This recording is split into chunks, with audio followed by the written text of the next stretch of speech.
Lack of Sergio Perez not being active a long way before the corner. As soon as you lift off and start lifting coasting, the active aero stops working. And it's not an overtaking aid, it's not replacing DRS, the active aero. It is to help with the straight line speed as the batteries start recharging and to dump a whole load of drag. The CEO of General Motors is here, Mary Barra. Great to see her alongside Mario Andretti, former world champion. So we're going to get used to this active aero, and there are various straight line modes around the circuit. We're in one now with the Williams of Carlos Sainz. Let's explain where they are. Down the main straight, and then in between turn 2 and 3, there's a short burst between turn 5 and 6. You've got the long burst from 11 down, from 8 towards turn 9, and then from turn 10 towards turn 11, where we are now. Exactly, yeah. So, and those modes will change if it rains as well. You have 2 less modes, and in the rain it will only be the front wing that opens. But it's the same for everyone. You get to use it every lap, whether it's an out lap, an in lap, a racing lap, whatever, you'll always have the wings open. And one thing to get your heads around come race day, or whenever you see cars right next to each other or one behind the other, they will both always open their wings. So it's hard to get your, that's a bit of it was a hurdle for me in Bahrain at least. You see 2 cars lying astern, and you're naturally expecting the one behind to overtake the one in front, and they don't. Well, and also they have less downforce when it's active, correct? Oh, a lot less downforce. So there's less drag. So it does make it a little bit more difficult to get a good tow off the car. Interestingly, teams have gone very differently with their active area, especially on the rear wing, haven't they? Which is great to see, and that's why regulation change is so exciting, because they have a different understanding of the regs and you know, different ideas. The Macarena wing on the Ferrari, the 180-degree flip. I did ask today, why is it called the Macarena wing? And then our boss actually did the dance and explained, and now it makes a lot more sense to me. You just did it so he would do the dance, basically. I didn't want to tell him that at the time, but it was, yeah, it was very funny. You know, he's got 2 daughters, he knows all about the Macarena, and he joins in at home, I'm sure. Kimi Antonelli, round the final corner he comes, and powering his way down towards the line, and stays 3rd fastest. Charles Leclerc behind him. We'll cross the line in a moment, and we'll see what this next time is. It's fastest, a 1:22.08, 2 tenths ahead of Max Verstappen. We've got a few cars in the garage still, so Ted Kravitz can give us an update from the pit lane. Well, thank you. Plenty going on, Crofty, down here. First of all, on Oscar Piastri, it looks like it was a software glitch that they're just trying to figure out with the Mercedes engine engineers exactly what it was, but it looks to be okay. Arvid Lindblad seems something similar, because I'm just down at Racing Bulls right now, and the bodywork is still on the car. Mechanics standing around not doing anything, so it just looks like it was a software glitch that meant that he was stranded at the end of the pit lane. And we're just getting some more information about Fernando Alonso's Honda engine problem. It does seem when they fired up early today, they saw an issue that meant they couldn't do the session. We can actually have a look at the car right now, and the Honda mechanics underneath the car. We've got the Red Bull, the Aston Martin mechanics trying their best to do a human wall, but not massively succeeding, I must say. But we can still see the Honda guys underneath the car. And yeah, it's a mess, because not only they got all their problems, Crofty, because Lance Stroll is still in the garage, he's about to go out, do some more testing, but they need Alonso's data to try and get on top as much as they can of the vibration issues. So that's why this extra problem, this extra Honda problem that they found this morning, is so costly. Lap times tumbling all the time. Isaac Hadjar goes fastest now. We're on board with Max Verstappen heading down towards turn 3, car number 3 for this year. And there's a lockup for Max Verstappen. And don't be surprised if we see a lot of lockups throughout the course of this season. Why, Anthony? Well, it's a combination of things, Crofty. The active aero is one of them, because now you've got the front wing moving as well as the rear, and it can be a slight delay in it reattaching the flow when the wings come back into position. There's that, and obviously it changes the ride height an awful lot. That's probably more the thing that happened to Verstappen down towards turn 3. And the different tyres as well, they're narrower than they were last year. Well, that's Norris good news. Shifts are better. That's Fernando. good. And good to see the McLaren back out there at least. A tough start to the session for them. But yeah, it's a combination of those factors. Crofty is, you know, they're learning their way with where they can set the ride height as well, compared to the drastically different cars, the ground effect cars of last year, which were super low to the ground and super stiff. With the suspension, you got a lot more mechanical grip in many ways from the car here, through the suspension, through the tyres, and they can play around with the ride heights a bit more freedom than there was before. And yeah, you could see actually over the bump into turn 3, that's what triggered the lockup, I think. The newlywed is back on the track and back going fast again. Congratulations to Charles Leclerc and to his wife Alexandra, who got married last week, coming to Melbourne, maybe for a honeymoon, but there's a job to be done, and he's gone fastest overall by 2.5 tenths from Isaac Hadjar. Max Verstappen is third fastest, Kimi Antonelli fourth fastest, and Lewis Hamilton fifth fastest currently. As a second between the top 5. After that, down to George Russell, Liam Lawson, Ollie Behrman and Esteban Ocon, and Gabriel Bortoleto was in the top 10 until Carlos Sainz went 9th with his latest run.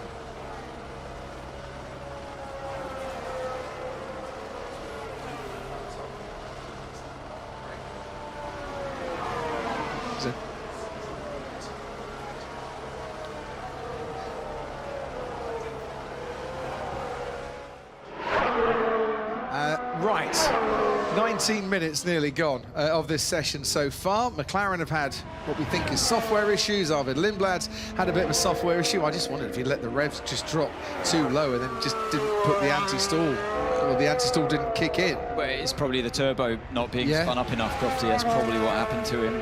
I don't think Red Bull suffer as badly as some teams. This team we see on screen being one of the teams that we believe has the biggest turbo of all. And if you go bigger with your turbo, it's more power, but there's a lot more inertia for it to spin up. So they have to, you'll hear the Audi actually every time they come into the pit box, well, Ted will, they're revving an awful high rev compared to everybody else, and for a longer time, and at the start of the race as well. So maybe that's what didn't help Lindblad on their very slow exit. So on pit stops, as soon as they stop, they're going to be full throttle? Yes, correct. Will they come in with the clutch in full throttle? Yes, and yeah, pretty much, and they have to hold around 12,000 revs. For how long before it spins up? It's obviously different with all the teams because they're different size turbos. Exactly, yeah. But for the worst teams, yeah, it's going to possibly hurt their pit stops. Potentially the getaways, yeah, absolutely. But there won't be a moment's peace on the ears when a car comes in for a pit stop. And I think that's absolutely brilliant, quite frankly. Loud. It's a lot more difficult for the mechanics. Yeah. When you've got that much noise in your ears and the car's vibrating, it definitely is more difficult for them. Look at the inside shoulder, or the outside shoulder, I should say, on Gabriel Bortoletto's car. Just kind of caught it. Maybe the light wasn't right, but it looked like, and how many laps has he done on these tyres? Well, I would imagine he's been running Bortoletto for the whole session so far, 6 laps, but it just looked like there was a bit of tyre wear there already. We've lost downforce this year. We know about that. That is going to hurt the tyres because they're going to be sliding around that much more than they used to. Yeah, and also the active aero, as Ant said, will affect what the car is doing and how the car feels. I'm guessing with the active aero, they are disconnecting the active aero way before they hit the brakes, because normally with the DRS, when they hit the brakes, that's when it reconnects and you basically get the rear wing connected pretty quickly. With this, does it take longer, do you think, especially with the front, because they've never experienced it before? It can do. I mean, it shouldn't do, and that's probably one of the things that teams might look for and perfect with future iterations of the wings. But yeah, I mean, it's in your interest to have it open as long as possible, particularly on a circuit like this one, because it's just you're so energy limited. So that's the reason we're running the active aero in the first place, is because, well, like any EV road car, they have to make them slippery by design because they're not at their most efficient at higher speeds. Downforce reduced by about 30% this year, and drag falls by approximately 55%. Wow, it's big, isn't it? Yeah. Well, isn't that lovely to see a Red Bull car that quick, and it's not just Max Verstappen? So far, look, we're only 21.5 minutes in. It's been a decent start from Isaac Hadjar, this has.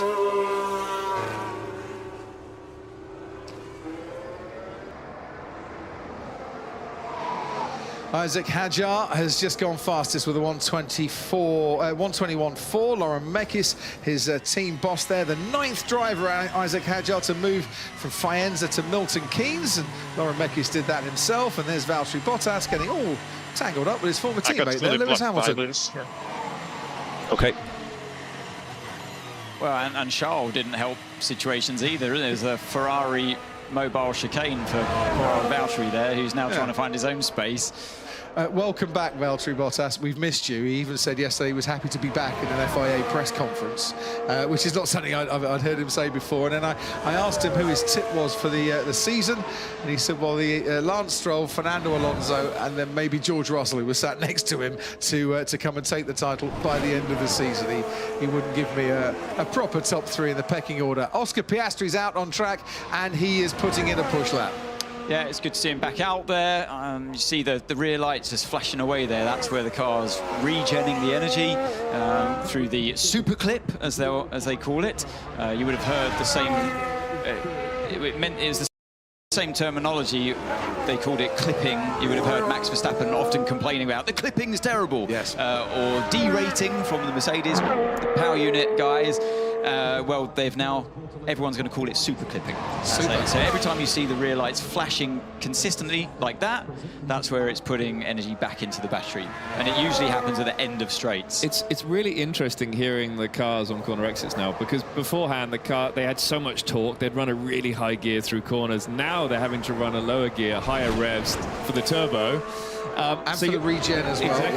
Yeah. So I was listening to who we just watched, Piastri, through the 4th to last corner. I can't remember what the number is. What's the number?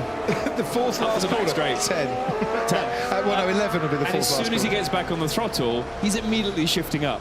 So that's a really big change for these guys. And when you're shifting and laterally loaded, it can affect the car quite a bit. They're all having to Max Verstappen talking about these new cars yesterday. I don't really like to overcomplicate it too much. You know, if I have to drive this car, Lass's car, if I have to raise a shopping trolley, I drive it to the limit of what a shopping trolley can do. You know what I mean? Like, I think it's as simple as that. At the end of the day, it has a brake pedal, a throttle pedal, and a steering wheel with a clutch, and you just drive that to the limit. I'd love to see Max Verstappen doing a trolley dash round the supermarket. We've all experienced massive understeer somewhere around the baked bean cans. I see a feature coming up here. Yeah. Oh. Let's think about this. Maybe get some text coming in, some messages coming in, and we'll make up a plan. There's a feature there, isn't there? I don't think you ever get understeer with a shopping trolley. You get understeer and oversteer. Four-wheel drift. It's a four-wheel drift. Always. Actually, once upon a time when I first started working with him 20 years ago, one man used to explain oversteer and understeer to me with the aid of a shopping trolley. Do you want to go through the idiot's guide? Yeah, I mean, if you get heavy items and you put them at the front of your shopping trolley, it definitely creates a feeling of a bit more of a lazy front end. Try it. Put it in the back of the trolley, loads more oversteer. I love this. Rear weight distribution. I do go shopping, Crofty. No, you don't, ever. Oh, yeah, he's looking at us with a blank. I wondered why he had this blank expression. What's a supermarket? What's a shopping trolley? Yeah, it's the thing, gents, it's the thing where you walk around these aisles and there's like food and you grab them and you put them in this metal contraption with wheels. Are you kidding me? Yeah. Yeah, Wow. seriously, yeah, that's what we do. They're That's called me and grocery Walters. stores. Oh, are they? Grocery stores. Oh, Try one. very It's a expensive. life experience, mate. Yeah. Yeah, honestly, Max Verstappen racing a shopping trolley, Jenson Button experiencing a supermarket. That is a feature for the British Grand Prix that we need to do. Some great supermarkets. Anyway, back to the action. Anyway. But what he's saying is he doesn't care about the regulation change. No. He just wants to drive something and beat the competition. Correct. Doesn't matter what it is. So they'll get their heads around these cars for this season. Yeah. He's not saying that these drive like shopping trolleys. No. He's saying that he would drive anything to the Exactly. maximum like a shopping trolley. And that's the secret of Max Verstappen's success. And I think above any other driver, he drives to the regulations as they are at that time and to the driving standards, guidelines, etc. Carlos Sainz was thinking about going around the outside before turn 10. Yeah, I and think then got a bit caught behind Pierre Gasly. And you know there, what? He's confused by what those rear lights are doing on the Alpine. They're not working correctly. You shouldn't just have one light flashing on the left-hand side like that. So he was unsure if the car was actually harvesting energy in the regeneration Where are mode. you going, Franco? Yeah, that's it's easy. Verstappen did it a few laps before. It's easy to lock up into there in turn 3. And if Bahrain was anything to go by, the amount of lockups we saw on that track, obviously more slow-speed corners dominate that circuit. Ooh, and that's dangerous, isn't it? Going in the middle of the circuit with cars all around you. You just shouldn't be going slow on entries to corners where you're doing 200 miles an hour. Not quite 200 miles an hour before braking, but yeah, something has to change there because that shouldn't be happening. I agree, and I'm sure that the race director and race control will take a little look at that. And well done, Arvid Lindblad, actually, for staying out of trouble and then not being a coming together. He's finally back out on track again, the 5th of the 5 British drivers on the grid for this season. First time we've had 5 British drivers on a grid since Belgium in 2002. And we've got 2 of them in the commentary box right here. Do you remember the other 3? Oh, it would have been Coulthard. Yes. Lewis Hamilton. No, 2002. Oh, 2002, sorry. Last time we had, is that 5? Irvine was definitely one of them. Herbert was not one of them, no. The only Herbert there was you. David Coulthard. No, not Ralph Furman. David Coulthard, Eddie Irvine, Anthony Davison, Jenson Button, and Alan McNeil. Who's now here with Audi, Yeah. of course. Sorry they forgot you, Alan. We never forget Alan. He'd never let you. Anyway, down to Ted Kravitz. Thank you, Crofty. Down at the Red Bull garage where Max Verstappen has been in the pit box for the last 10 minutes or so with a rear suspension change. There was something around the engine cover that they needed to check. That was quickly remedied, and now I've just seen a torsion bar go out and another one come back in. Just to underline, through all the changes and all the emphasis on turbo and battery and all of that, you still got to set the car up, haven't you? And part of that is getting a rock-solid rear axle, or as much as you can, because so much engine braking is done to recharge the battery through the motor-generated unit kinetic, which runs off the engine. On braking, you've got to have that rock-solid rear axle, and that's what Max is looking for with this little rear suspension change. I'm sure there'll be more changes on this setup, but yeah, he's still in the garage for the time being. George Russell, favourite, according to the bookmakers, for this season, after the most successful season of his F1 career in 2025. And what a year it was for George, with, 9 podiums, 319 points, a couple of wins and 4th in the championship, and the only driver to reach the checkered flag in all 24 races last season. Consistency, as you were hinting at the start, and will be the reward for this year. He's on the soft tyres. Let's go through this lap. Yes, on those soft tyres through turn 1 and turn 2. We saw him just creeping up to the line, keeping his battery at 100% before opening the lap up down towards that tricky braking zone. You see the bumps there, so avoiding those on the left foot and your brake pedal is the key. A little bit of a snappy car on the exit of turn 3. Take turn 5 flat out before you briefly open the straight mode wings again before turn 6. Back on the throttle early out of that one. Not the fastest sector of all for George Russell. I was expecting that on these soft tyres, so maybe a little bit more work to do down at Mercedes. I know it's early days, and then you see the super clipping kicking in right early before the fast left-right section of turns 9 and 10, and then flat out down this straight before turn 11. Bring the car to the left-hand side, down into 2nd gear for this corner itself, which is 1 lower than it was last year. Back on power before turn 12, just a lift and back onto the throttle there, no brakes required, before heavy on the brakes into the penultimate corner of turn 13, middle of the track on the exit, and then get over to the left-hand side once again to open up the final corner, which is a really tough one to get right. The car always feels a bit uncomfortable through there. Only good enough for P5 on the soft tyre. Bookie's favourite. I know it's early days, but yeah, the competition looks strong. Yeah, that would not have been as quick as Mercedes were expecting with the tyre offset of running the soft tyre. Just to go back, sorry, before you come in, Jensen, people are joining us all the time, either waking up or deciding they've had enough of doing the night shift and they want to watch the coverage back in the UK and Ireland. Super clipping, where you are accelerating up to a speed down the straight, and then you start to regen, and all the energy recovery kicks in to give you maximum charge into your battery. Super clipping. It's not a trip to the hairdressers to have a #1. It is exactly, Crofty. So you're flat out on the accelerator. Ooh, a bit wide there for Sainz. That's the corner where both McLarens went off during the race, wasn't it? Last year onto the wet grass. That's such tough conditions, and that's the corner where Sainz ended up in the barrier before the race really got going. So. Yeah, it was. Now I've got a better handle on the power units in these cars than when he was his first race with Williams. Yeah. From what I've seen so far, the cars, well, first of all, they look really nice. I have to say that they look more beautiful. Proportions, yeah, brilliant. they do. And it does look like you can get oversteer in these cars. And it's okay. You know, you can catch a slide, whereas with previous cars, with the ground effects, you got oversteer, it was gone. Absolutely. So look at this. So you can see how light the car is as he's even turning into that corner. And yeah, you're absolutely right, Jens. They're kind of more. They're more forgiving. Yep. They do, because you've got less downforce, you can actually slide the car around a bit more. And it's not going to last, obviously, as we go through this season into next season.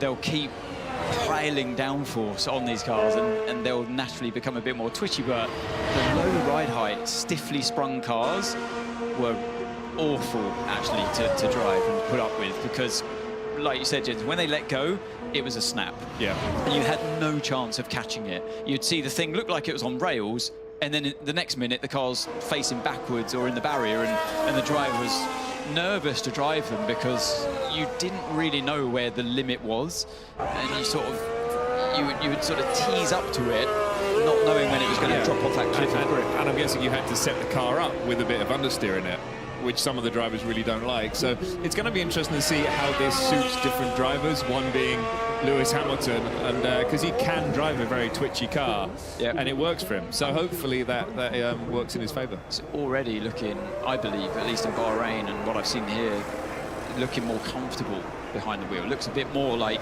Lewis Hamilton again than he did in the previous generation of F1 cars. Sitting in the press conference yesterday, he just looked a more confident, happier Lewis Hamilton. And we talked a lot about, you know, finding his journey. Oh dear, that's never a good look sign. And how, you know, the person that he was last year, he's kind of put that to bed and got over it. In fact, let's have a listen to what Lewis was saying yesterday.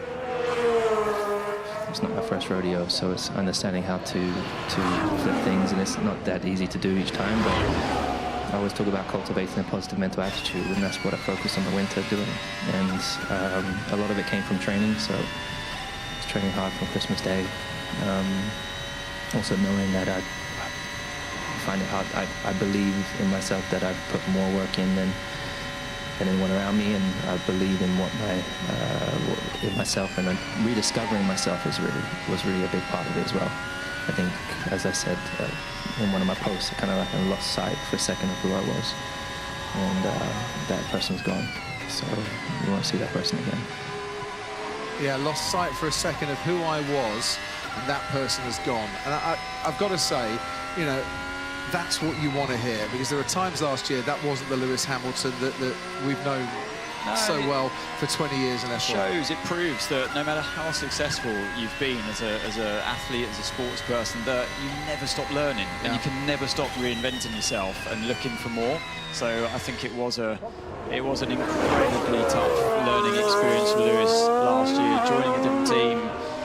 And wow, I think he had to do quite a bit of soul searching by the sounds of it over winter, and hopefully he's in a better place. But that only comes, Crofty, from more success and enjoying driving again. As Verstappen clearly enjoying that setup change they've made down at Red Bull. 1:20.9 for Max Verstappen on the soft tyre, Jensen. Yeah, that was it. I'm sorry, I apologise.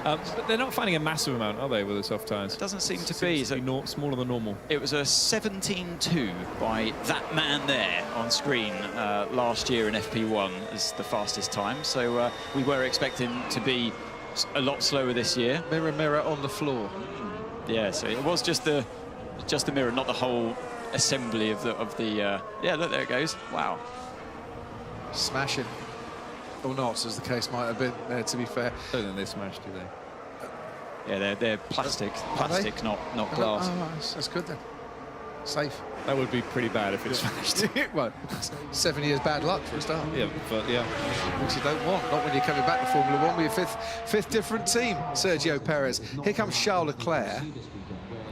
And now there goes the active aero, and now goes the big boost with a battery fully topped up to go for a push lap. So, Anthony, take us through this. Yes, let's have a look at this one then. So that low down shot, what we're looking for into turn 3, and how does that car react over the bumps? Yeah, similar to what we saw from the Mercedes. The rear looks much more stuck to the ground though, doesn't it, on the exit of turn 3. Yeah. Just ride that curve a little bit through turn 4 exit, flat through turn 5, and then a brief brake into turn 6. Such a fast corner.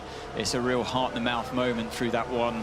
You've got to be flat out before you even begin to exit the corner, because that momentum carries on all the way down this straight before turn 9. You want to compromise the exit of turn 9, keep it tight as you can. You see he's middle of the track he probably overdid turn 9 actually, if I'm being super critical, and compromised the exit, hence the kick up of dust on the exit of the curb. Turn 11, use all of that curb and then bring it back in a straight line for turn 12.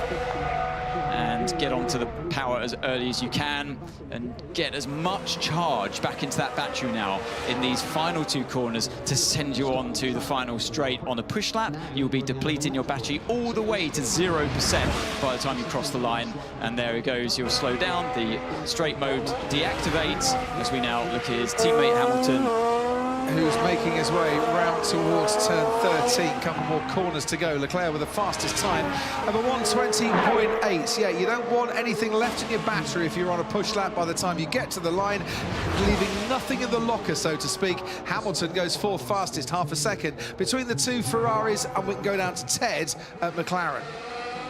Lando's out the session, Crofty. No. The world champion is out of FP1 and will take no further part after a gearbox problem. So they've been having some gearbox-related issues in the session. They thought they could make it through, but McLaren have decided that as a precautionary measure, they have decided to change the gearbox, check it over, find out exactly what's gone wrong, and make sure they don't compromise the vital FP2. And I say again, amongst all of these issues, F1 is still F1, and FP2 is still really important in garnering all your homework and getting your tyre info and everything else, not to mention all your power unit settings, your balanced energy modes and all of that jazz. You've got to get that ready for the race, and most of that happens in free practice too. So the car is on stands. I think you can see it down here. Lando with the number 1 on his race suit is talking to Will Joseph, his engineer, going through the data. The last half an hour or so, probably not the end of the world, but yeah, the first person of the big 4 not to make it through the whole session is Lando Norris. 4th most experienced driver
stopped at turn 10. Interesting, that second to last corner. And get onto the power as early as you can and get as much charge back into that battery now in these final 2 corners to send you on to the final straight. On a push lap, you'll be depleting your battery all the way to 0% by the time you cross the line. And there it goes, you'll slow down, the straight mode deactivates as we now look at his teammate Hamilton, who's making his way round towards turn 13. Couple more corners to go. Leclerc with the fastest time of a 1:20.8. Yeah, you don't want anything left in your battery if you're on a push lap by the time you get to the line, leaving nothing in the locker, so to speak. Hamilton goes 4th fastest, half a second between the 2 Ferraris, and we can go down to Ted at McLaren. Lando's out the session, Crofty. No. The world champion is out of FP1 and will take no further part after a gearbox problem. So they've been having some gearbox-related issues in the session. They thought they could make it through, but McLaren have decided that as a precautionary measure, they have decided to change the gearbox, check it over, find out exactly what's gone wrong, and make sure they don't compromise the vital FP2. And I say again, amongst all of these issues, F1 is still F1, and FP2 is still really important in garnering all your homework and getting your tyre info and everything else, not to mention all your power unit settings, your balanced energy modes and all of that jazz.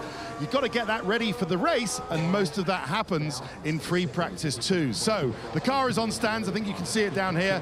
Lando with the number 1 on his race suit is talking to Will Joseph, his engineer, going through the data. The last half an hour or so, probably not the end of the world, but yeah, the first person of the big 4 not to make it through the whole session is Lando Norris. 4th most experienced driver in Formula 1 to become a first-time world champion.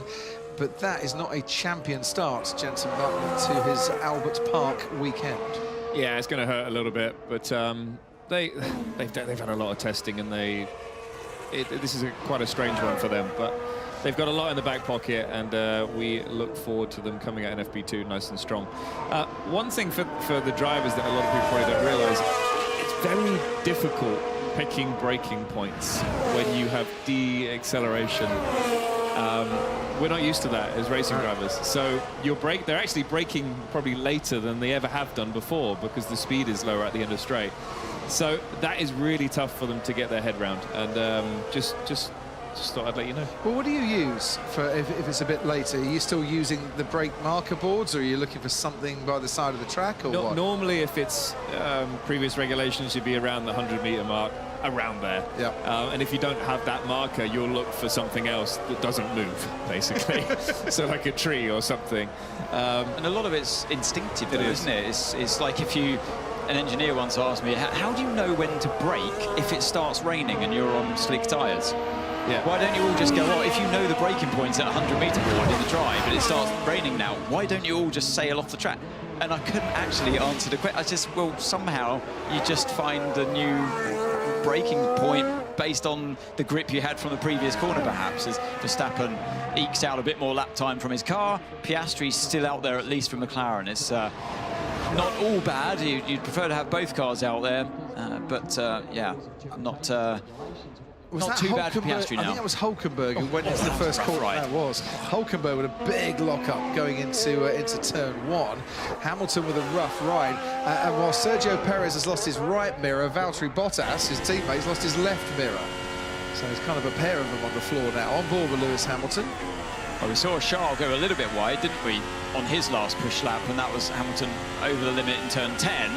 Interesting, that second to last corner, that was very Lewis Hamilton, though. He came in a little bit of oversteer on entry, got the car nicely turned at the apex with a strong front, so that did seem to suit him, but he would have lost a lot of time, wouldn't he, through the high speed over that exit curve. And only 6/10 between the top 6 at the moment, which is actually a lot closer than I feared it might have been when we get to this FP1 session, for which Lando Norris is sat now in the hospitality area listening to our coverage. If you want to give us a wave, Lando, you're more than welcome, but you're immersed in conversation, so you probably didn't hear me. Isaac Hadjar, meanwhile, down the straight, let a car go. And then that car, you could see the lights flashing, regenning, and that might have been the big lock-up as he then went off. He was, well, we were just talking about braking zones, braking points, and that definitely was a visual distraction for Hadjar. Yeah, he's let someone go thinking, right, you're on a fast lap. Well, that was a big lock-up. It certainly was. And there's not much runoff area down there for these big lockups. Lewis's rough ride. And you know what? It doesn't look like much from onboard, but offboard, you really saw the car jump out here. This is going to be a great shot, isn't it? It's always been a troublesome curb, this one. And it's the where the curb stops and the tarmac starts. Are those the same lap? They look different. The onboard looked like he was not that far off the track. Yeah, I'll true. have to have another look at it. They should have been the same lap, to be fair. I'm sure it was the same, but yeah, it Didn't look as far out on the exit. Just over 16 minutes to go of this FP1 session. Hope you're enjoying it. It's great to see the cars back out on the track again. And only 400ths between Max Verstappen and this man, Charles Leclerc.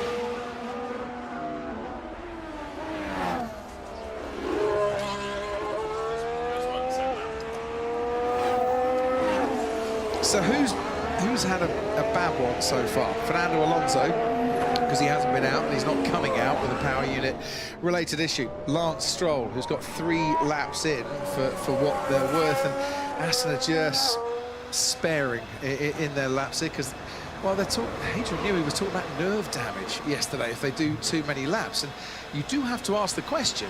If the team principal is saying, you know, possible nerve damage, is it actually safe to send either of their drivers out for this weekend, you know, or have they made sure that they're still going to be okay unless they exceed that amount of laps? I don't know. Well, I think if you apply the same kind of health and safety rules that, say, you'd get on a road worker, for example, using a pneumatic drill, and you applied that to Formula 1 drivers, I think none of us would have a job anymore. It's like we're all mad to be in there in the first place.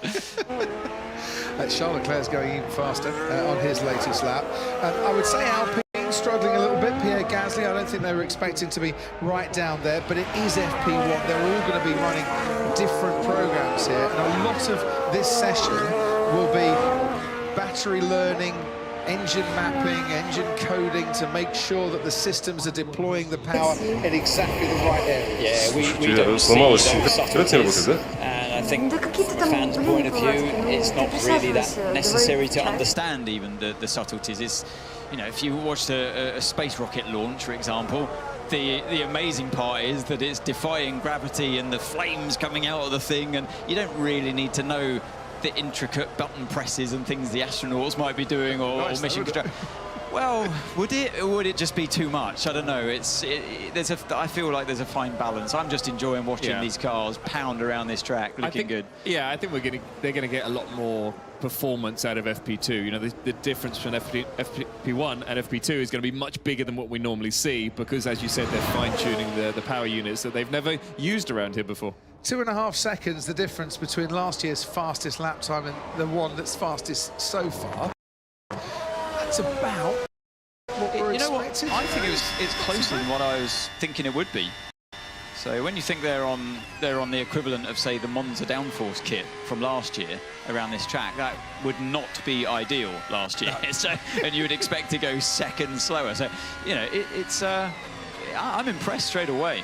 It was interesting. I looked at qualifying 1 from 2014 here in Australia, when we had the last big power unit change, and there was over 5 seconds from fastest to slowest.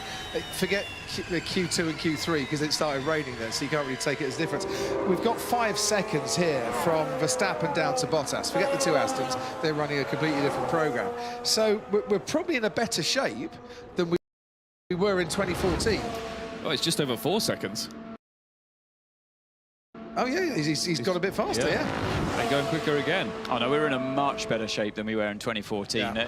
The unreliability was tough for everyone back then. Hamilton on a much better lap here this time around. And a much better turn 10 than the last time around. He was going for a push lap as on was towards the next heavy braking zone, charging up that battery as he barrels into turn 11.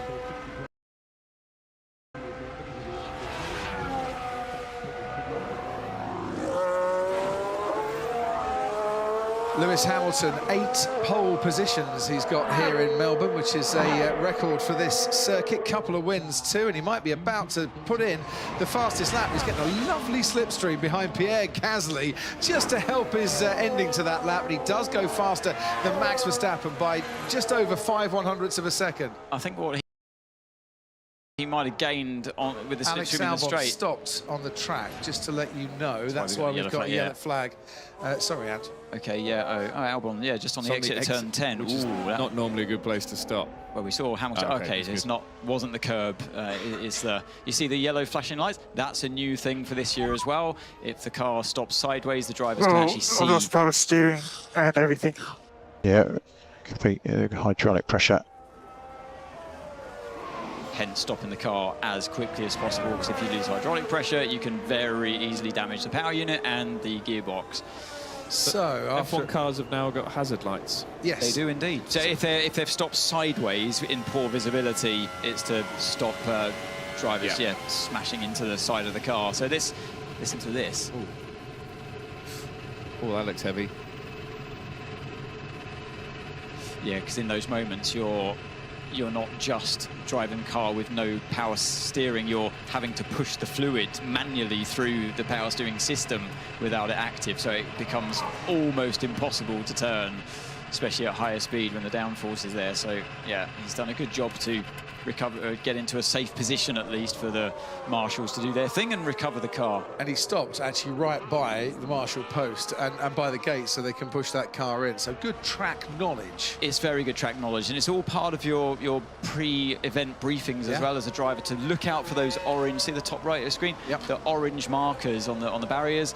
They signify an opening in the barriers, and so well done to Alex for knowing exactly where to pull off so they can get the car into a safe position. Virtual safety car, so that the action on the track is neutralised to allow the marshals to be able to do their job. Pit stop practice down at Ferrari and in the pit lane as well, Ted Kravitz. Thank you, Crofty. Down at Aston Martin, this might not be a surprise, but Lance Stroll's had to end his session as well. But with another power unit related issue. I assume it's the same. I assume it's Stroll's car at least made it out for a handful of laps. Was it 3 you said at last chance? Yeah, 3. And the vibrations are such that, you know, it shakes the battery, it starts to damage various battery related components and other bits of the car, so they've had to bring it around. You can see at the bottom of the car, I think you can see now the 2 Honda mechanics working at, well, I mean, the battery is in that part of the car, but I don't know whether they're actually starting to take the battery apart as well. The word from the team is that his session has come to an end due to a suspected power unit related issue. The issues on both the cars will be investigated further over the lunch break, and we can only hope they might get some laps in the afternoon, but even that's not sure. Maybe we should just leave them to it. But if the hazard lights are on, can you then claim, maybe if you stopped on a double yellow line, Crofty, with your hazard lights, you've just got to go and run an errand. When you come back and there's a parking attendant or a police officer, can you just say, oh, I had a hydraulic failure? So that's why my hazards are on.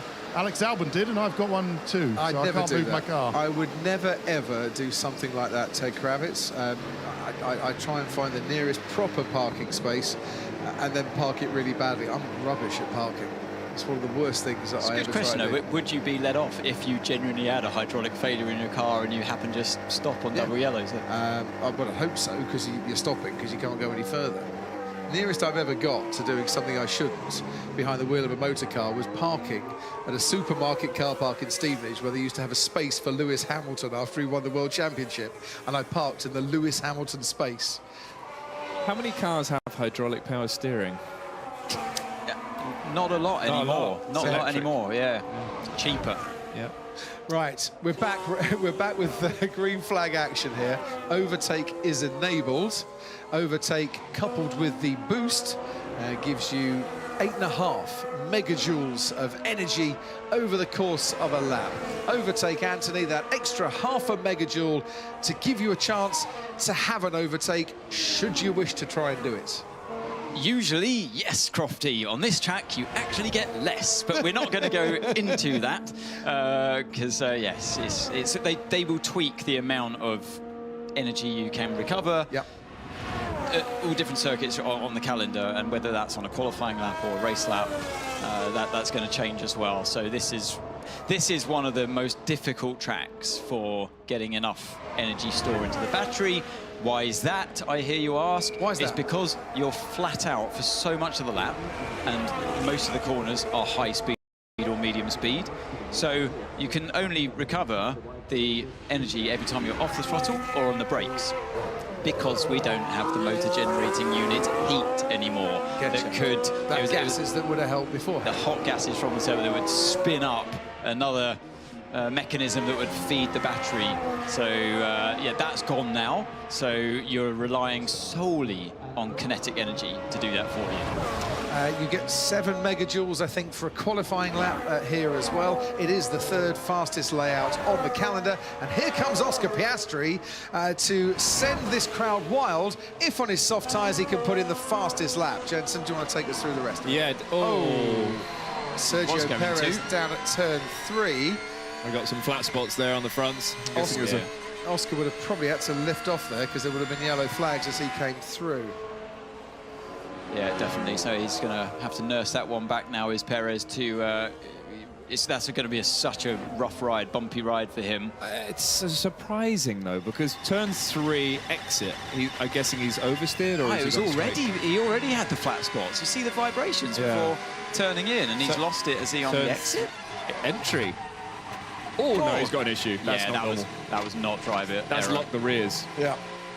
That is off throttle. Is that like a Lance Stroll Bahrain moment? I believe it would have been, Crofty. Off throttle. Yeah, having a lot of engine braking. I had a massive one there. The Lance Stroll issue was that something within the power unit took all the braking away from the engine braking and distributed it right to the rear brakes, who went, no. And they can't take it. And they can't take it, and it spat him out into the runoff area. Yeah, that was Leclerc. You'd have seen just getting held up by the Racing Bulls on the exit of turn 11. So I think he was on for a fastest lap there, but he's backed out of it. Pierre Gasly goes 17th fastest meanwhile. And Oscar Piastri did put in a couple of personal bests on his lap, but he remains a second off the pace on those soft compound tyres. When it comes to qualifying, cool laps, double cool laps, unlike last year, you can, if you get it wrong, you can go again if you've got enough fuel without too many issues. He obviously wasn't green in the first sector, so that was probably a lift for the incident, right? So he's lost a few tenths there, I think. Yeah, he definitely had to back out of that first sector, as we predicted. You've got to go to the paddock now. Yes, please. Lovely to see you. Get those sunnies back on. Yeah, it is a very sunny day out there. It's actually air temp 21 degrees. Track temperature about 37 degrees currently. Can I just say Audi are doing, and I'm glad we're featuring them on the screen now, they're doing a super job out there this morning, or this afternoon. Gabriel Bortoletto 8th and Nico Hülkenberg 10th. And it was the other way around. It was inverted a few moments before as well. Hülkenberg was in front of his team, but both drivers, Audi as a team, remember, brand new power unit for this manufacturer. And we talked about the differences, you know, the biggest turbo potentially on the grid, and they've gone their own way with that. And I'm impressed with what Red Bull have done with their powertrains and Ford. That is very impressive, and they're right at the sharp end now. But we know many of the personnel that they were gathering for quite a long period to make that happen. But it's really impressive. But Audi have done this. They've done this on their own. And they've gone about it very quietly. And I did have big question marks, Crofty, about this team. Was this engine going to be good enough? Was it going to be reliable enough? Was it going to be powerful enough? And you know, it hasn't suffered the vibrations of the Honda power unit, for example. And there's a team that have been there and done it before in the past, albeit it was slightly different power unit. Bringing in Mattia Binotto was a fine move, I think, given his engine background when he was at Ferrari as an overall CEO. Exactly, and many people would forget that's his speciality. Yeah. He's an engine engineer, and so yeah, you're right. He would have been in his absolute best placed position for that. But you know, the car looks pretty good on track. They seem to be, as a team, best of the rest after the big top four at the moment. But you got Racing Bulls up there as well. Obviously, Lindblad, yeah, really nice lap by him, just 6.5 tenths away in P6 now. Inaki Rueda was at Ferrari as well, with Mattia Binotto as their sporting director. Youngest ever British driver, Arvid Lindblad.